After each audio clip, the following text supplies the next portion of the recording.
સુરત જિલ્લાના મહુવા તાલુકામાં તારીખ 6/9/2025 શનિવારના રોજ મુશળધાર વરસાદ હોવા છતાં મધર ઇન્ડિયા ડેમના તટ પર આશરે 40 જેટલી ગણેશજીની પ્રતિમાનું વિસર્જન ભાવિ ભક્તો દ્વારા ગણેશજીની પ્રતિમાનું અરસોભીની આંખે વિસર્જન કરવામાં આવ્યું હતું। વલવાડા, હળદાવા અને તાલુકાના અનેક ગામોમાં ગણેશજીની પ્રતિમાને આનંદ અને ઉલ્લાસ સાથે વિદાય કરવામાં આવી।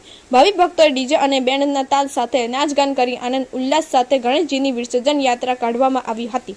મધર ઇન્ડિયા ડેમ પર ભાવિ ભક્તોની જનમેદની ઉમટી પડી હતી। દરમિયાન મહુવા પોલીસ દ્વારા સરાહનીય કામગીરી કરવામાં આવી। ઉમરા મધર ઇન્ડિયા ડેમ પર કોઈ અનિચ્છનીય બનાવ ન બને તે હેતુસર ક્રેનની મદદથી ગણેશજીનું પ્રતિમાનું વિસર્જન કરવામાં આવ્યું। રિપોર્ટર રાહુલ પ્રજાપતિ, વલવાડા, મહુવા।